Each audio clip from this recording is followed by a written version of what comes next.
जय हिंद, नमस्कार, आदाब, सत श्री अकाल। सभी को गुड इवनिंग। मैं पवन सर आप सभी लोगों के बीच आज फिर एक नए टॉपिक पर बात करने आया हुआ हूं, जो कि अपहरण और व्यापहरण के बारे में आज हम लोग बात करेंगे। जैसे हम लोग जानते हैं, इसको इंग्लिश में किडनैपिंग और अबडक्शन कहते हैं। व्यापहरण को किडनैपिंग कहा जाता है और अपहरण को अबडक्शन कहा जाता है। ठीक है, तो जैसा कि हर शनिवार को एक टॉपिक मैं आप लोगों के बीच लेकर के आता हूं, जो कानून का कीड़ा शनिवार को मैं आप लोगों को बनाना चाहता हूं, और हर शनिवार को मैं ये सेशन लेकर के आता हूं जिसमें कुछ ना कुछ नए नए टॉपिक्स ऐसे होते हैं। ठीक है, तो आज व्यापहरण और अपहरण, आपको जैसा कि थंबनेल में दिख रहा होगा यहाँ पर, इस पर हम लोग बात करेंगे कि किसी भी व्यक्ति का, मान लीजिए आपने अपहरण कर लिया या किसी व्यक्ति ने अपहरण किया, तो उसे क्या क्या सज़ा हो सकती है कानून में, यानी बीएनएस की धारा या आईपीसी की धारा में उसके लिए क्या क्या सज़ा सुनाई गई है या क्या क्या सज़ा सुनाया जा सकता है ना, उसे क्या क्या सज़ा हो सकती है उस अपराधी को, ये आज हम लोग बात करेंगे। ठीक है, तो व्यापहरण और अपहरण पहले होता क्या है इसे समझते हैं। देखिए, व्यापहरण का अर्थ होता है बाबू कि जैसे कोई भी व्यक्ति है वो नाबालिग हो। जैसे कोई व्यक्ति है वो क्या है, नाबालिग है। अगर वो नाबालिग है और उस नाबालिग को गिरफ्तार कर लिया जाता हो, यानी अपने अंदर कोई व्यक्ति उसे उठा लेता है। अब वो नाबालिग कैसे हो सकता है, तो अगर मेल रहेगा तो मेल का मान लीजिए कि 16 वर्ष से कम, है ना, 16 से कम, और फीमेल रहेगी तो फीमेल का 18 से कम, इसे हम लोग नाबालिग कहेंगे इस मामले में। ठीक है, तो अगर ऐसे बच्चों को कोई व्यक्ति बिना किसी के परमिशन के या बिना उसके मन से, बिना उसके सहमति से किडनैप अपने अंडर में ले लेता है, किडनैप कर लेता है, उसे कहीं ले जाता है ना, तो उसे ही हम लोग व्यापहरण कहते हैं। ठीक है, तो व्यापहरण का मतलब समझ में आया कि अगर कोई नाबालिग, चाहे वो लड़का हो चाहे लड़की, लड़का मतलब 16 वर्ष से कम यानी 16 साल से कम, और लड़की मतलब 18 साल से कम, अगर इनको कोई व्यक्ति उठा कर ले जाता है कहीं और बिना उसके परमिशन के ले जाता है ना, तो उसे व्यापहरण कहा जाता है, यानी किडनैपिंग कहा जाता है। ठीक है, तो अपहरण क्या है, ठीक है, एक और ये चीज़ है, इसको हम लोग समझते हैं। अपहरण का मतलब वो कोई भी व्यक्ति हो, मतलब किसी भी उम्र का व्यक्ति हो, उसमें कोई बंधक नहीं है कि वो नाबालिग होगा, वो बालिग भी हो सकता है, नाबालिग भी हो सकता है। मतलब किसी भी आयु के, किसी भी उम्र के किसी व्यक्ति को छल से या मतलब कि ज़बरदस्ती उसे उठा करके एक स्थान से, यानी एक जगह से दूसरे जगह ले जाया जाता है, तो उसे हम लोग अपहरण कहते हैं। मतलब आपको एक बात समझ में आ गया होगा कि अपहरण में कोई भी एज लिमिट नहीं बंधा हुआ है, लेकिन व्यापहरण में एज लिमिट है कि इसमें नाबालिग बच्चों को उठाया गया, अगर 16 वर्ष से कम उम्र के लड़कों को या 18 वर्ष से कम उम्र के लड़कियों, तो व्यापहरण कहलाता है। और अगर बिना किसी आयु के कोई किसी भी व्यक्ति को, बूढ़े को, किसी महिला को, किसी बच्चे को, किसी को भी किडनैप कर लिया गया, तो उसे अपहरण कहेंगे। ठीक है, चलिए, तो यही था आपका अपहरण और व्यापहरण।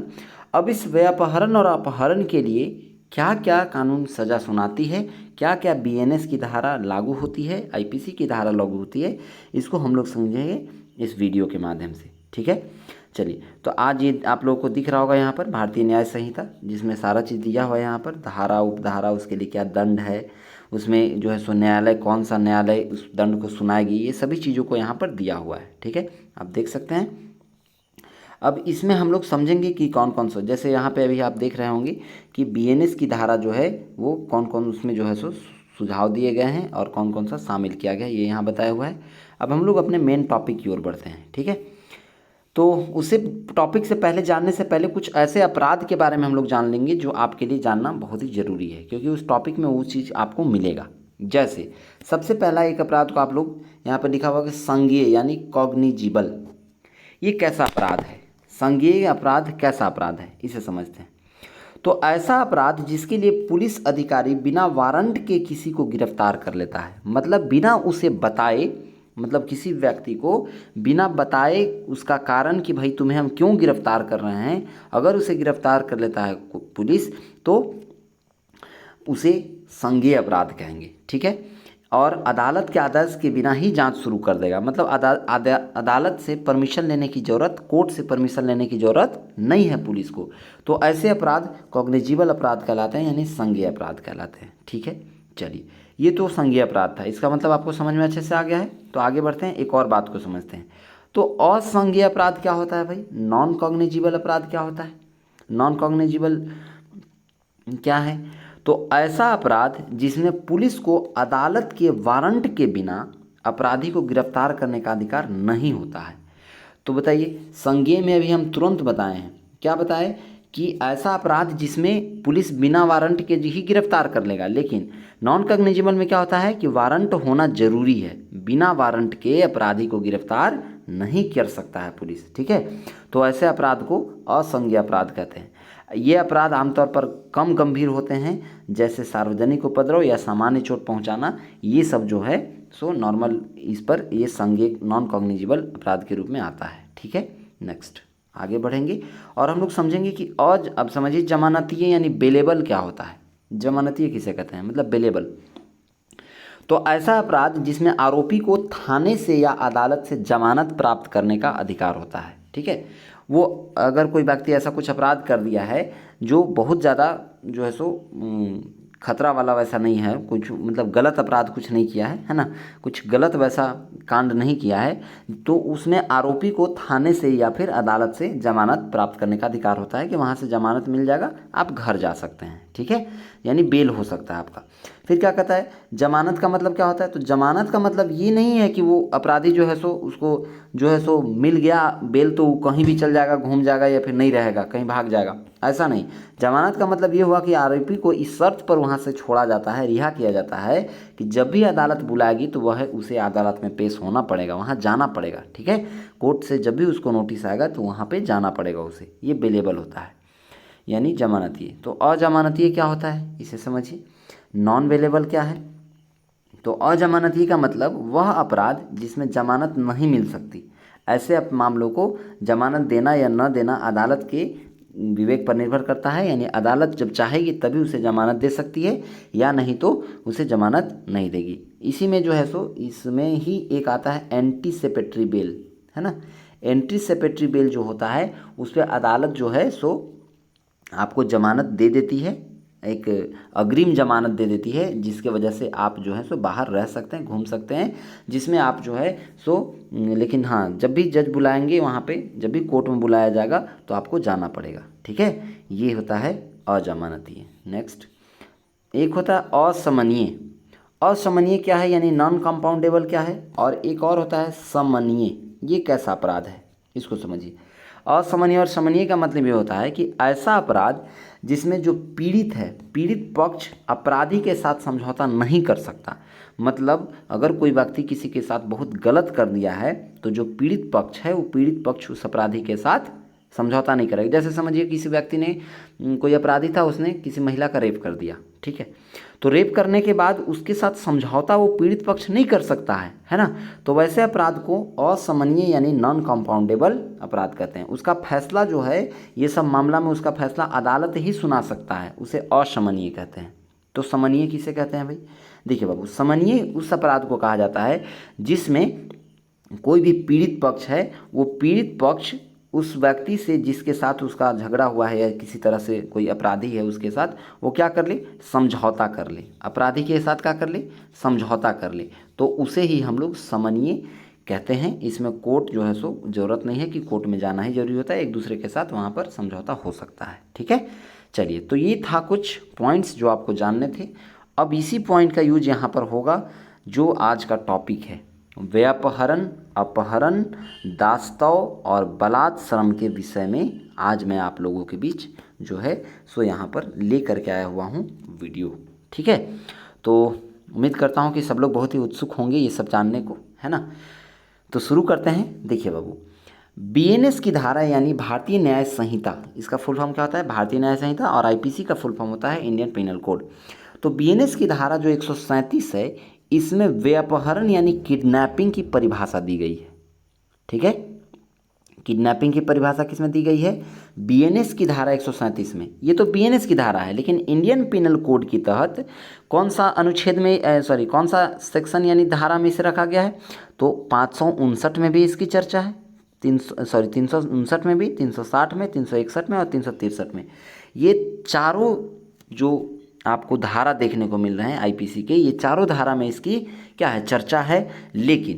लेकिन इसमें जो है सो ये चारों हैं वो आईपीसी के धारा हैं, और यहाँ पर क्या है, बीएनएस की धारा। तो बीएनएस की धारा 137 कहता है किडनैपिंग की परिभाषा, यानी डेफिनेशन ऑफ किडनैपिंग। तो अभी हमने आपको बताया वे अपहरण किसे कहते हैं। अभी हमने तुरंत बताया कि नाबालिग व्यक्ति कोई भी हो, चाहे वो पुरुष हो चाहे महिला हो, अगर पुरुष है तो 16 वर्ष से कम और महिला है तो 18 वर्ष से कम, वैसे व्यक्ति को उसके बिना सहमति के उठा करके कहीं ले जाया जाता है, मतलब उसको किडनैप कर लिया जाता है उसके बिना सहमति के, तो उसे हम लोग वे अपहरण कहते हैं। ठीक है, अब उसके लिए सज़ा क्या है इसको समझिए।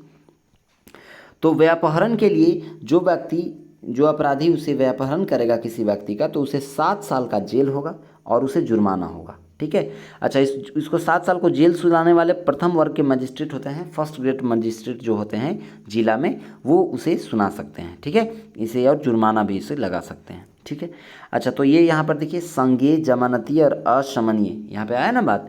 तो ऐसा कैसा ये अपराध है, संज्ञेय भी है, जमानतीय है और अशमनीय, मतलब जमानत उसे बेल मिल सकता है ना।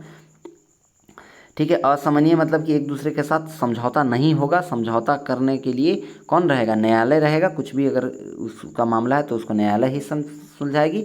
और संज्ञेय का मतलब क्या होता है, वैसा अपराध जो हमने ऊपर यहाँ बताया, देखो तुरंत हमने बताया है आप लोगों को। संज्ञेय का मतलब वैसा अपराध जिसमें जो है सो पुलिस अधिकारी बिना वारंट के किसी को गिरफ्तार कर सकता है, उसे संज्ञेय अपराध यानी कॉग्निजिबल कहते हैं। ठीक है, चलिए, तो यहाँ पर आप लोगों ने देख लिया, क्लियर है। तो आपको धारा 137 और आईपीसी की धारा 359 से लेकर 363 तक क्लियर होगा कि इसमें किडनैपिंग की परिभाषा दी गई है, बताई गई है कि किडनैपिंग क्या है। ठीक है, चलिए, उसके बाद फिर अनुच्छेद धारा 138 की ओर बढ़ते हैं, बीएनएस की धारा। तो उसमें अबडक्शन यानी कि अपहरण की चर्चा है।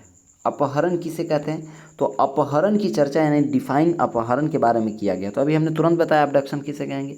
अपहरण का मतलब अपहरण कहेंगे किसे भाई, तो किसी भी आयु का कोई व्यक्ति हो, मतलब कोई भी उम्र का कोई व्यक्ति है, उसे अगर छल से या फिर बलपूर्वक उसे मतलब ज़बरदस्ती करके कहीं ले जाया जाता है अपने जगह से, जहाँ वो है उस जगह से उठा लिया जाता है, उसे कहीं ले जाया जाता है, तो उसे अपहरण कहते हैं। ठीक है, इसका उद्देश्य अगर खाली देखा जाए तो इसका उद्देश्य एक ही दो चीज़ होता है ऐसा खास करके, जैसे फिरौती मांगना, है ना, फिरौती यानी पैसा। जैसे कोई लोग किसी को किडनैप अबडक्शन कर लिया यानी कि अपहरण कर लिया, तो उससे पैसा मांगता है कि 10 लाख दो भाई, 20 लाख दो, 50 लाख दो, 1 करोड़ दो, ऐसा करके। या नहीं तो कोई उसे उठा करके ले जाता है तो उसे अपने पास रख लेता है गुलाम बना करके उसे, है ना। तो ये इसका यही उद्देश्य होता है कि भाई किसी से भी कुछ पैसा उठा जाए या फिर गुलाम बना के अपने पास रखा जाए। तो इसकी चर्चा जो है वो आईपीसी की धारा 362 में है। ठीक है, ये ध्यान रहे, अपहरण की चर्चा आईपीसी की अगर धारा में देखा जाए तो 362 में है, लेकिन व्यापहरण की चर्चा देखा जाए तो 359, 60, 61 और 63 ये चारों में है। ठीक है, तो यहाँ ध्यान रखिएगा आप लोग। अब आगे बढ़ते हैं, फिर कहता है बीएनएस की धारा 139, बीएनएस की धारा जो 139 है इसमें अच्छा, एक चीज़ और आपको कि आपके मन में सवाल आएगा कि सर यहाँ 359, 360, 361, 363 है, इसमें एग्जैक्ट कौन है व्यापहरण, है ना, एग्जैक्ट इसमें कौन सा है जिसमें व्यापहरण की चर्चा है। तो अनुच्छेद 360 जो है बाबू, ये एकदम आईपीसी की धारा व्यापहरण की चर्चा आईपीसी की धारा 360 में ही चर्चा है, एग्जैक्ट अगर आप जाने तो। ठीक है, क्लियर। चलिए, जैसे यहाँ एग्जैक्ट 362 लिखा वैसे यहाँ 360 होगा। अब आगे बढ़ेंगे, धारा 139 में क्या कहता है, बीएनएस की धारा 139 कहता है भीख मांगने के प्रयोजन से किसी बालक को गिरफ्तार करना यानी व्यापहरण करना या विकलांगीकरण कर देना। जैसे किसी को आप ऐसा चाहते हैं कि भैया हमको पैसा कमाना है, और हम क्या करते हैं, पैसा हम खुद से नहीं कमाएंगे, हम किसी से क्या करेंगे, भीख मंगवाएंगे। क्या कर लेंगे, भीख मंगवाएंगे। तो भीख मंगवाएंगे किसी बच्चे से, उस बच्चे को भीख मांगने के लिए क्या करना पड़ेगा, या तो उस बच्चा को विकलांग करना पड़ेगा, पैर हाथ काट देना पड़ेगा, है ना। तो किसी का पैर काट दिया, किसी का हाथ काट दिया, किसी का हाथ तोड़ दिया, है ना, उसे लूला लंगड़ा बना दिया, और या फिर उसको मतलब उठा करके और भीख मांगने के लिए स्पेशल रखा, है ना। तो स्पेशल अगर इस तरह का कोई काम करता है तो उसकी चर्चा कहाँ पर है, 139 में कहा गया है। और आईपीसी की धारा 363 का ए में कहा गया है कि अगर कोई ऐसा करता है तो उसे सज़ा मिलेगा। क्या सज़ा मिलेगा, तो उपधारा आईपीसी बीएनएस की उपधारा 1 की तहत कहता है कि 10 साल से अधिक उसे जेल होगा और या फिर आजीवन की 10 साल से अधिक जेल से लेकर के आजीवन कारावास और जुर्माना भी हो सकता है। ठीक है, क्लियर है।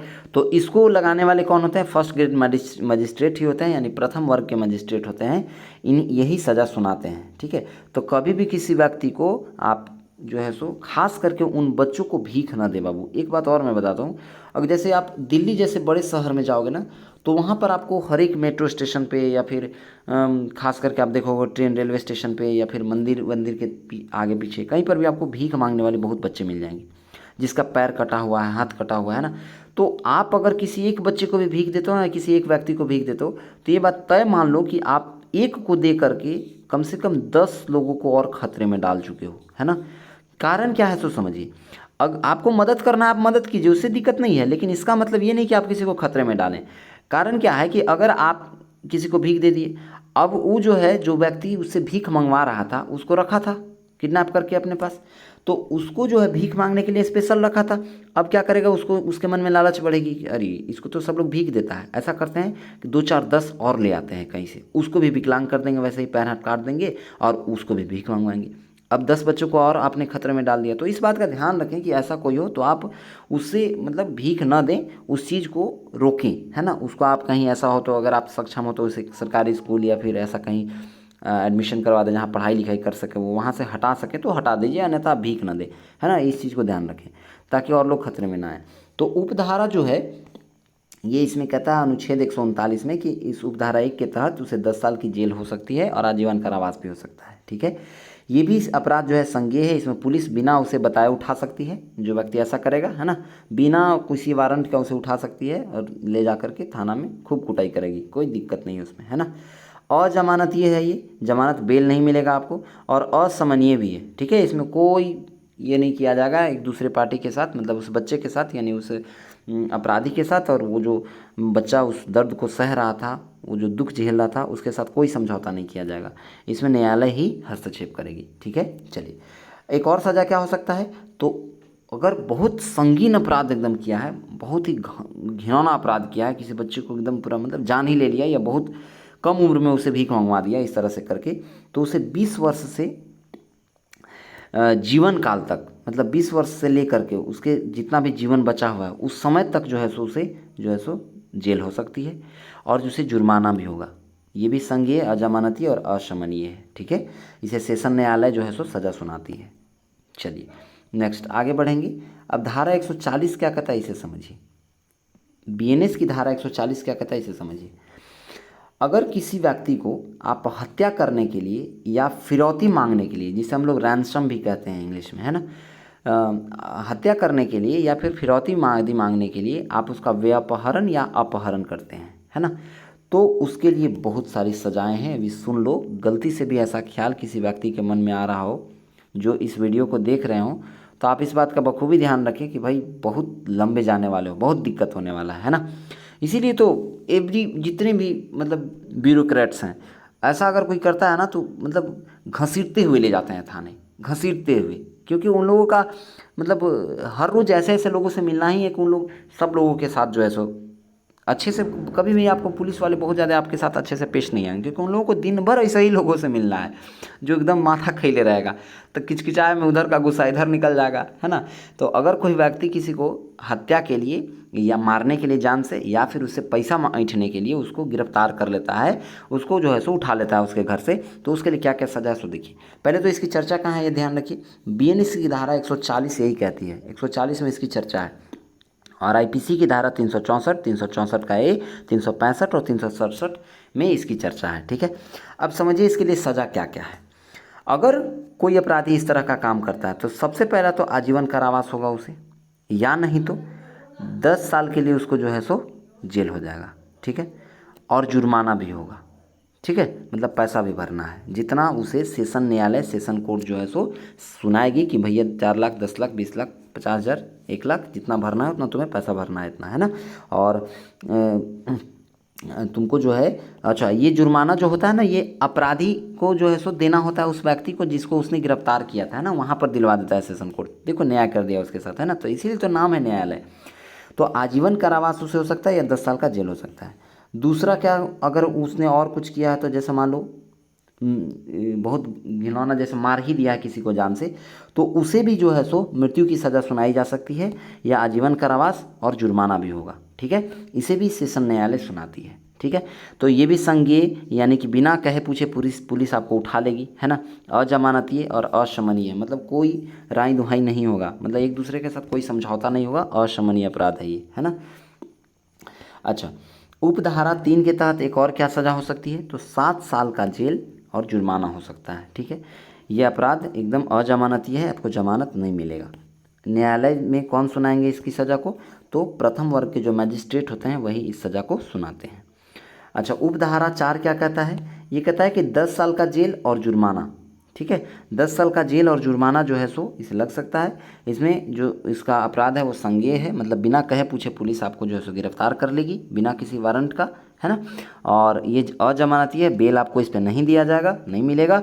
और अशमनीय भी है, कोई समझौता नहीं होगा उस अपराधी और जो व्यक्ति है जिसको उसने गिरफ्तार किया था, अपहरण किया था, अपहरण किया था उसके साथ। ठीक है, इसकी सज़ा कौन से सिर्फ सुना सकती है, सेशन न्यायालय। ठीक है, यहाँ पर सेशन न्यायालय ही इस सज़ा को सुनाएगी।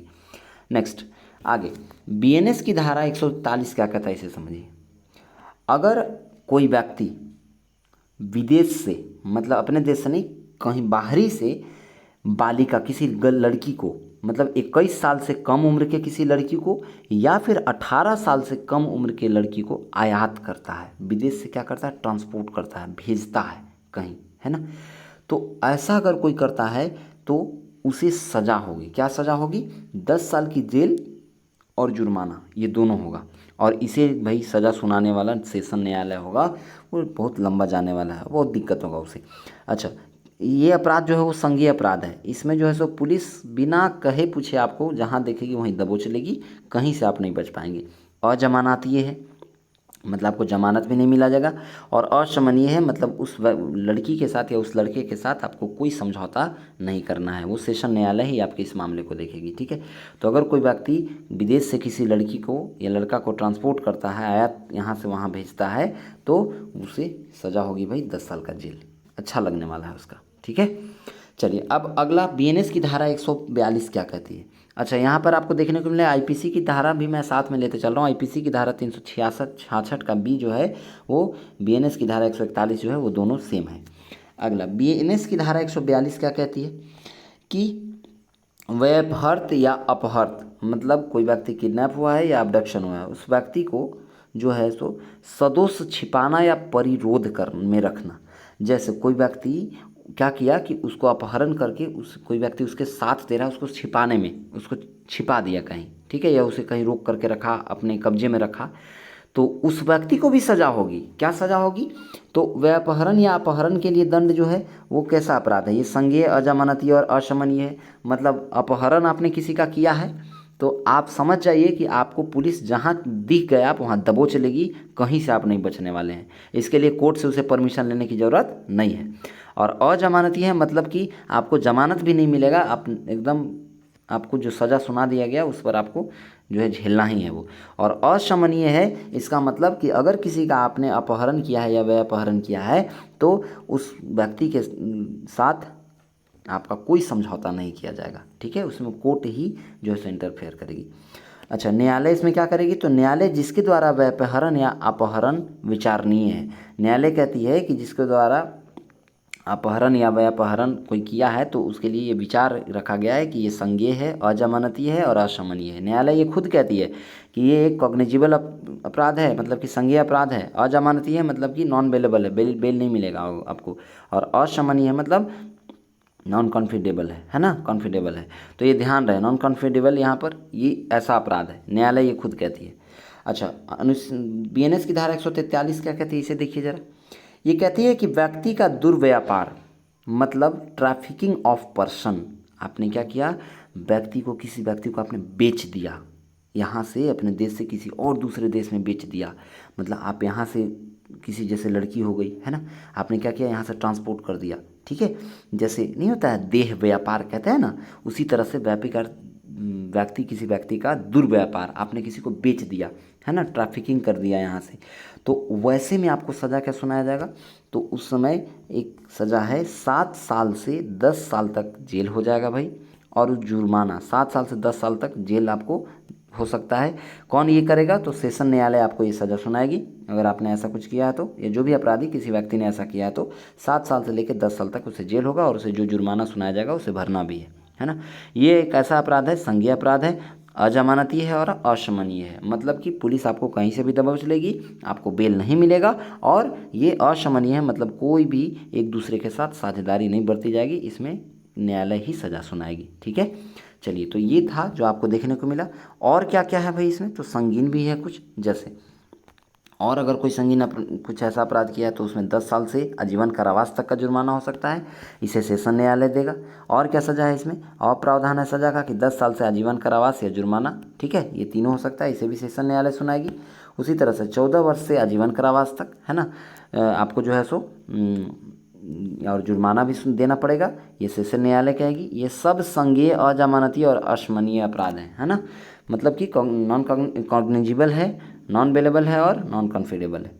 चलिए, उत्तर उपधारा 6 क्या कहता है? कहता है कि आजीवन कारावास तो होगा ही, साथ ही साथ इसमें जितना भी उसका जीवन काल बचा है उस जीवन काल तक, माने अपने समय तक उसको जेल में ही सड़ना है ना, और जो है सो जुर्माना लगेगा सो लगेगा ही। ठीक है, इसे कौन लगाएगा? तो सेशन न्यायालय, मतलब कि सेशन कोर्ट ही सज़ा को सुनाएगी। अच्छा, एक और उपधारा 7 में कहा गया है कि आजीवन कारावास के साथ साथ जितना उसका जीवन बचा हुआ है उस समय तक जो है सो इसे जेल में रखा जाएगा, और उसे जुर्माना जितना दिया जाना है वो डिसाइड करेगी, वो निर्णय करेगी सेशन न्यायालय। वही कहती है कि भैया तुमको 10 लाख रुपये, 20 लाख रुपये, जितना भी 5 लाख जो देना है वो वहाँ पे वो दिलवाती है कैदी, उस अपराधी से, जो व्यक्ति था उस पीड़ित को। ठीक है, चलिए, तो ये था जो आपने देखा। इसके बाद आप अगला देखिए, बीएनएस की धारा 144 क्या कहती है। देखिए बाबू, बीएनएस की धारा 144 कहती है कि ऐसे व्यक्ति का जिसका दुर्व्यापार किया गया है और उसका शोषण भी किया गया है, जैसे समझिए कोई एक महिला है, एक लड़की को बेच दिया गया, एक जगह से कहीं दूसरे जगह के लिए बेच दिया गया उसे, और उसका शोषण किया गया, मतलब उसके साथ प्रतिदिन जो है सो रेप किया जा रहा है, प्रतिदिन उससे जो मन वो काम करवाया जा रहा है ना, कुछ भी करवाया जा रहा है उसके साथ, तो ऐसे में जो है सो उसको बहुत खतरनाक सज़ा मिलेगी। क्या सज़ा मिलेगी उस व्यक्ति को? अच्छा, इसकी चर्चा किस अनुच्छेद में है, सॉरी किस धारा में है? तो बीएनएस की धारा 144 में है और आईपीसी की धारा 370 का ए में है। अगर कोई ऐसा व्यक्ति करता है तो आईपीसी की धारा 370 ए के तहत या फिर बीएनएस की धारा 144 के तहत उसे 5 साल से 10 साल तक जेल हो सकता है। और ये जो अपराध है ये एकदम संज्ञेय अपराध है, यानी कि इसमें पुलिस आपको जहाँ देख ली वहीं से दबोच लेगी, वहीं से किडनैप कर ले, वहीं से उठा लेगी, किडनैप क्या वहीं से उठा लेगी, है ना। और ये नॉन बेलेबल है, बेल आपको नहीं मिलेगा, और अशमनीय भी है, इसमें कोई आपके साथ ज्यादती, मतलब कि कोई भी सहूलियत नहीं बरती जाएगी, है ना, उस पीड़ित के साथ और आपके साथ। चलिए, अच्छा, इसी धारा के तहत एक और सज़ा क्या है भाई? तो 3 से 7 साल तक की जेल हो सकती है। ये संज्ञेय, अजमानती और अशमनीय अपराध है। ठीक है, और इसे सेशन न्यायालय सज़ा सुनाती है। ठीक है, अच्छा, बीएनएस की धारा 145 क्या कहती है? अगला को समझिए, इसे आप समझ गए हैं तो। अच्छा, एक एक चीज़ आप समझते चल रहे हैं ना, अच्छे से समझते चल रहे हैं, मैं पढ़ाते चल रहा हूँ, आप उस चीज़ को समझते चलें, है ना। जहाँ भी कहीं आपको डाउट लगे, बहुत ही इंपॉर्टेंट है आप सभी लोगों के लिए, और ये सभी लोगों के लिए, मतलब देश के हर एक व्यक्ति के लिए ज़रूरी है, क्योंकि आप अपने अधिकार को अगर आप जानते रहेंगे ना, तो आप कहीं पर भी, जैसे ऐसा संविधान में ऐसा प्रावधान है कि आपके पास अगर पैसा नहीं है, आपके पास साधन नहीं है, तो आप वकील नहीं करके अपने भी आप केस अपना लड़ सकते हैं, अगर आपके साथ कुछ ऐसा हुआ है तो। ठीक है, तो ये सब चीज़ है, तो आप ये जानोगे तब तो आप कह सकते हो कि भैया बीएनएस की धारा इसके तहत या आईपीसी की धारा इसके तहत इसको ये सज़ा मिलना चाहिए, या ये ऐसा अपराध है, ये संज्ञेय अपराध है, यह जमानती अपराध है, ये जमानती अपराध है, या अशमनीय अपराध है, या शमनीय अपराध है। ये सब तभी तो कर पाओगे आप, जब आप ये सब धारा को जानते रहोगे। ठीक है, तो ये आपके लिए बहुत ही इंपॉर्टेंट है, ये हर नागरिक के लिए इंपॉर्टेंट है, हर एक व्यक्ति के लिए इंपॉर्टेंट है। ये ऐसा नहीं है कि जो स्टूडेंट पढ़ रहे हैं उनके लिए ज़रूरी है, हर एक लोगों के लिए ज़रूरी है आपके अधिकार को जानना। ठीक है, चलिए, तो आप लोग इस वीडियो को हर लोगों के साथ शेयर भी कीजिएगा लास्ट में जब आप पढ़ लेंगे तो। ठीक है, या अभी भी आप शेयर कर सकते हैं जब सभी लोगों को, जो सब लोगों के लिए काम है। चलिए, तो बीएनएस की धारा 145 क्या कहती है, इसे समझिए। ये कहता है कि दासों का अभ्यासिक व्यवहार, यानी हैबिचुअल डीलिंग करना। हैबिचुअल डीलिंग मतलब जैसे समझिए, किसी व्यक्ति के साथ आप जो है सो किसी को मतलब आप डील कर रहे हैं किस तरह से, तो उसका कोई धंधा चल रहा हो और उस धंधा को, गंदे धंधा, अच्छा धंधा नहीं, गंदा धंधा है ना, तो उस तरह का अगर धंधा चल रहा है, वैसा कोई डीलिंग कर रहा है, मतलब एक दलाल है कोई वैसा उस तरह के लिए, तो उसको भी सज़ा मिलेगी आईपीसी की धारा 371 के तहत या फिर बीएनएस की धारा 145 के तहत। ठीक है, तो ऐसा अगर कोई हैबिचुअल डीलिंग कर रहा है, यानी दासों का अभ्यासित व्यवहार कर रहा है, मतलब कि किसी का देह व्यापार की तरह कर रहा है कुछ, है ना, इस तरह का, तो आपको उसमें जो है सो उस अपराधी को सज़ा मिलेगी 10 साल से लेकर के उसे आजीवन कारावास भी हो सकता है और उसे जो है सो जुर्माना देना पड़ सकता है। ठीक है, ये भी एक नॉन कॉग्निजिबल अपराध है, यानी संज्ञेय अपराध है, अजमानती है और अशमनीय है। ठीक है, चलिए, इसे कौन सुनाता है सज़ा, इस सज़ा को, तो ये सज़ा सेशन न्यायालय देंगे, है ना, और उस सज़ा को उस अपराधी को झेलना है। तो आगे बढ़ते हैं और अगले बीएनएस की धारा को देखते हैं। बीएनएस की धारा 146 क्या कहता है? ये कहता है विधि विरुद्ध अनिवार्य श्रम, यानी अनलॉफुल कंपल्सरी लेबर, किसी को उसके विधि के अनुकूल न होकर के, उसके विधि के समक्ष न होकर के, उसके विधि के विरुद्ध चले गए, मतलब उसके बिना मन के, है ना, उसके बिना मन के अगर उसके साथ काम करवाया जा रहा है उससे, तो उसे जो है सो सज़ा मिलेगा। मतलब कोई ज़बरदस्ती किसी को कहे कि चल भाई तुम्हें ये काम करना है, उसे मन नहीं है, फिर भी उसे ज़बरदस्ती उठा के ले गया, ये कैसा बात है भाई? तो अगर कोई अगर ऐसा करता है, किसी को ज़बरदस्ती उठा के कहीं ले जाता है और कहता है कि चल तू काम कर, लेबर बन, ये करना है तुम्हें, है ना, तो उस समय उस व्यक्ति को 1 साल का जेल हो सकता है और उसे जुर्माना भी हो सकता है। ठीक है, अच्छा, ये कैसा अपराध है? संज्ञेय अपराध है और जमानती है। इसमें जमानत मिल जाता है, लेकिन इसका मतलब ये नहीं है कि आप आज़ादी से घूमते रहेंगे। आपको जब कोर्ट बुलाएगी, पुलिस थाना बुलाया जाएगा, तो वहाँ पे आपको जाना पड़ेगा। ठीक है, ये एक अशमनीय अपराध है ना, और इसे न्यायालय का कोई भी मजिस्ट्रेट इस सज़ा को सुना सकता है, क्योंकि बहुत बड़ा कोई संगीन अपराध नहीं है जिससे कि किसी को बहुत ज़्यादा दिक्कत हो, है ना। चलिए, तो ये जो था बीएनएस की धारा 146 तक, यही था आज का व्यापहरण और अपहरण का टॉपिक जो आप लोगों ने समझा। उम्मीद करता हूँ कि आप सभी लोगों को ये टॉपिक बहुत ही अच्छा लगा होगा, और अगर सेशन अच्छा लगा हो, क्लास अच्छा लगा हो, आप सभी लोगों को कुछ अच्छा जानकारी मैं दे पाया हूँ, तो आप सभी लोगों से एक ही आग्रह है कि सभी लोग प्लीज़ लाइक कर दें वीडियो को, अपने साथियों में शेयर कर दें, और साथियों में क्या, सभी लोगों को इस वीडियो को शेयर करें, अपने साथियों में खूब फैला दो, हर एक ग्रुप में डाल दो और हर एक स्टेटस में लगा दो, जो कि हर लोगों को इस बात का पता हो कि हमारे साथ अगर ऐसा कभी कुछ हो तो हम इस सभी धारा को जानते रहें, जिससे कि हम अपना न्याय खुद दिला सकें और जो है सो उस व्यक्ति को सज़ा दिला सकें जो ऐसा कुछ काम किया है। ठीक है, चलिए, तो इस पर मैं आप लोगों को 3 सवाल लेकर के आया हुआ हूँ। ठीक है, जो मैं आज पढ़ाया उसमें से आपका 3 सवाल लेकर आया हूँ, जिसमें पहला क्वेश्चन है, भारतीय दंड संहिता आईपीसी की किस धारा के तहत अपहरण को परिभाषित किया गया है? ऑप्शन नंबर ए है 359, 360, 361, 374। किस में चर्चा है बताइए ज़रा, कमेंट सेक्शन में सभी लोग कमेंट करेंगे क्या होगा इसका आंसर। मतलब आईपीसी के धारा के तहत किस में अपहरण की चर्चा है? अपहरण, है ना, अबडक्शन की चर्चा किस में है? अभी हम तुरंत थोड़ा देर पहले बताए हैं, है ना। चलिए, तो अपहरण की चर्चा जो है आपको आईपीसी की धारा 359 में कहा गया है, आईपीसी की धारा में, कि अपहरण जो है सो किसी भी व्यक्ति का कोई करता है तो इसकी परिभाषित किया गया अपहरण है क्या, है ना। चलिए, अगला दूसरा क्वेश्चन क्या है? दूसरा क्वेश्चन कहता है, कानूनन संरक्षण से अपहरण के अपराध को आईपीसी की किस धारा में परिभाषित किया गया है? बताइए। यानी सवाल क्या कहता है? कहता है कि आपको कानून से जो है सो संरक्षण मिलेगा, बचाव मिलेगा, तो जो अपहरण हुआ है उस अपराध के लिए, मतलब मान लीजिए कोई व्यक्ति आपको अपहरण कर लिया, तो उसके लिए आपको बचाव मिलेगा ना, तो बचाव मिलेगा, तो ये आप आईपीसी के किस धारा में कहा गया है कि उसे बचाव करना है, कानून से उसे सुरक्षा मिलना चाहिए, ये किस आईपीसी की धारा में कहा गया है बताइए ज़रा, अभी हम तुरंत थोड़ा देर पहले बताए हैं। ठीक है, चलिए, तो ये कहा गया है आईपीसी की धारा 361 में। ठीक है, नेक्स्ट आगे बढ़ते हैं, तीसरा क्वेश्चन, और ये आज का लास्ट सवाल है। इसको बताना है, किस धारा के अनुसार भारत से अपहरण का अपराध तब होता है जब किसी व्यक्ति को उसकी सहमति के विरुद्ध या किसी ऐसे व्यक्ति की सहमति के विरुद्ध ले जाया जाता है जो कानूनी रूप से सहमति देने का हकदार है? बताइए, ये आपको बताना है।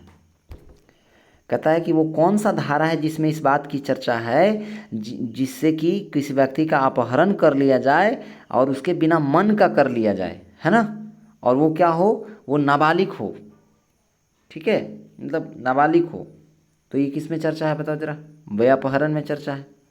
लेकिन यहाँ पे क्या कहा है, अपहरण का है ना, भारत से अपहरण का अपराध।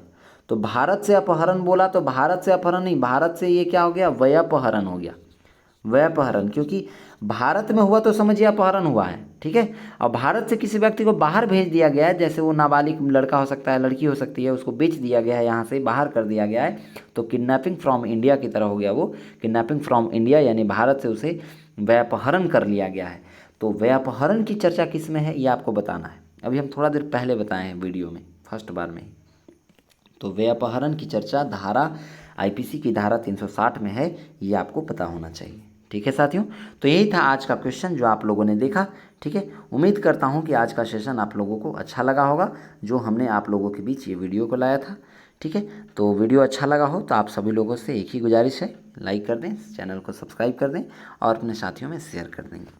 मिलूंगा मैं फिर से आप सभी लोगों के साथ, फिर से शनिवार को एक नए टॉपिक के साथ, नए वीडियो के साथ, नए कानून के कीड़ा को बताते हुए, बनाते हुए, ठीक है। तब तक के लिए सभी को जय हिंद, शुभ रात्रि।